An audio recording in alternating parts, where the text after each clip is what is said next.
안녕하세요. 병원에서 13년 이상의 경력을 가진 간호사입니다. 요즘 아침 저녁으로 날씨가 많이 쌀쌀하죠.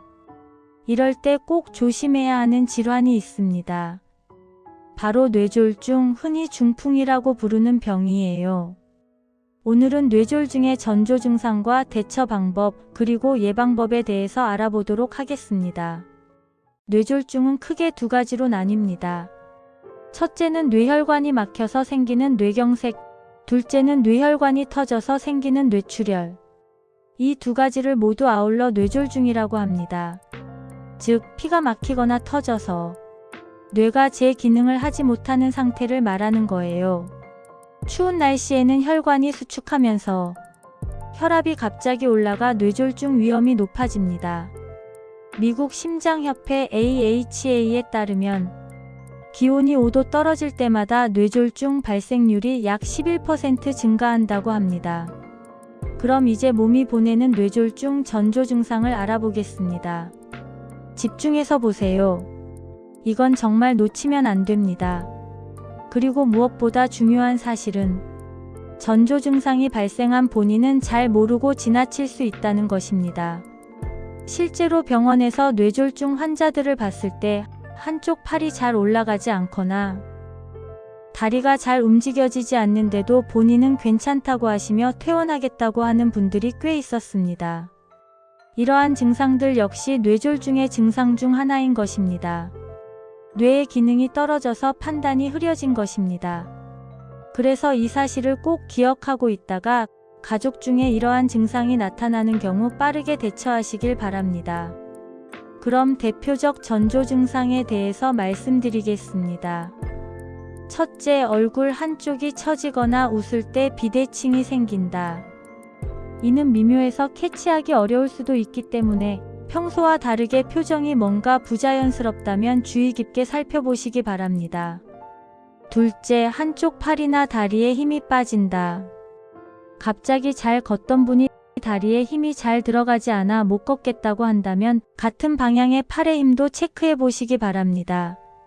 악수를 하면서 손에 꽉 힘을 쥐어 보도록 해보세요.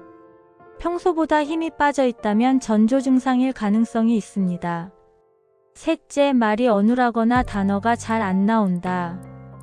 여기에는 갑자기 졸려하는 모습도 보일 수 있다는 것입니다. 졸려하면서 말을 어눌하게 하거나 자꾸 자려고 하는 모습도 포함입니다. 넷째, 갑자기 심한 두통, 어지럼증, 구토가 생긴다. 평소와 다른 두통이거나 머리가 무겁고 울렁거리거나 뒷목이 뻣뻣한 증상까지 동반된다면 뇌졸중 전조 증상일 확률이 높습니다. 크게 이 네 가지를 영어로 패스트라고 외웁니다. F는 얼굴, A는 팔, S는 말, T는 시간이에요. 즉 얼굴, 팔, 말, 시간 하나라도 이상하면 지체하지 말고 바로 119입니다. 그리고 앞서 언급한 것처럼 중요한 점, 뇌졸중 환자 본인은 자기 증상을 잘 인지하지 못한다는 것을 꼭 기억하십시오. 그래서 가족이 빨리 눈치채는 게 생명을 살립니다. 미국 뇌졸중 협회의 보고에 따르면 뇌졸중 환자의 70% 이상이 가족이 먼저 발견했다고 합니다. 그리고 그 밖에 제가 말씀드리고 싶은 중요한 증상이 하나 있는데 시야의 문제입니다. 이는 흔히들 알고 있는 뇌졸중 증상과 함께 중요한 증상이지만 생각보다 간과하기 쉬운 증상인데요. 실제 케이스를 하나 들어보겠습니다. 66세 여자 환자분이었고 4년 전쯤 심장 판막치환 수술을 받으신 후 매일 항응고제를 드시며 특별한 이상 없이 건강하게 잘 지내고 계셨습니다. 그러던 어느 날 머리가 하루 종일 무겁고 한쪽 눈이 침침하며 시야가 흐린 증상이 있었습니다. 그러나 본인은 최근의 업무로 인한 스트레스로 인해 피곤해서 그렇다고 생각하여 누워서 하루 종일 있다가 어지러움증까지 동반되어 가족을 불러 근처 병원에서 검사를 해본 결과 경동맥이 90% 이상 막혀 있다는 결과를 들었습니다. 그로 인해 뇌에 경색이 여러 군데 왔었습니다. 그러나 그 병원에서는 평소 항응고제를 복용하고 있으니 먹는 약으로 유지하라고만 했습니다. 딸이 간호사였는데 뒤늦게 연락이 되어 엄마를 만나서 대화를 하다 보니 평소와 다르다는 것을 캐치하게 되었습니다. 다른 사람이 보았을 때는 크게 이상은 없어 보일 수 있었겠지만 엄마가 단어의 선택을 잘 하지 못하고 졸려하며 얼굴 한쪽만 실룩거리는 증상과 평소 기억하던 부분을 잘 기억하지 못하는 등의 증상이 있었습니다. 딸은 즉시 대형병원 응급실로 어머니를 모시고 갔습니다. 경동맥이 많이 막힌 상태라 시술은 위험하다고 하여 약물 치료를 빠르게 받게 되었고 다행히 막혀있는 혈관이 며칠 만에 꿰뚫리게 되었습니다. 떨어졌던 진압력도 회복이 되었고 현재는 건강을 유지하며 잘 지내고 계신다고 합니다. 자, 이제 골든타임을 꼭 기억하세요. 뇌졸중은 시간이 곧 생명입니다. 스트로크 저널 2023에 따르면 발병 후 3시간 안에 치료하면 회복 가능성이 약 60%. 하지만 6시간이 지나면 10% 이하로 떨어집니다. 치료 가능한 시간, 즉 골든타임은 4시간 반 이내. 이 안에 치료가 시작되어야 뇌세포 손상을 줄일 수 있습니다. 그럼 이런 증상이 나타났을 때 어떻게 대처해야 할까요?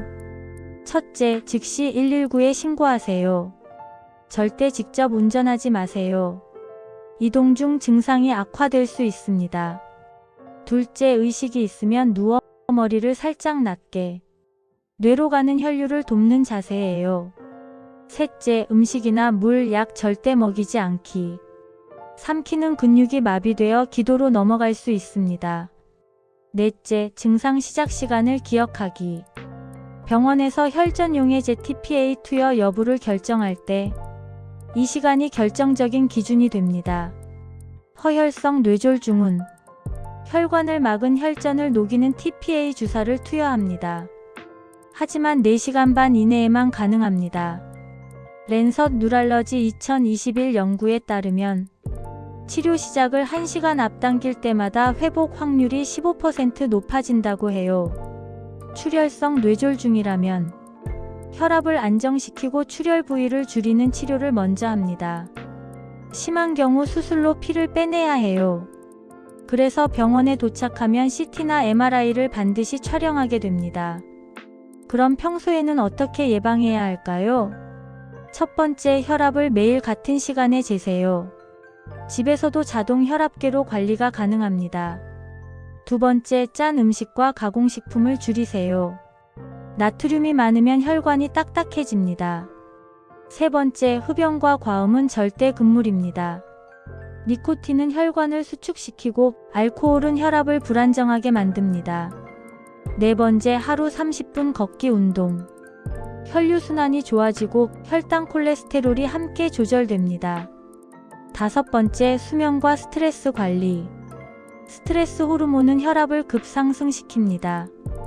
특히 고혈압, 당뇨, 심방세동, 고지혈증 등이 있는 분들은 뇌졸중 고위험군입니다.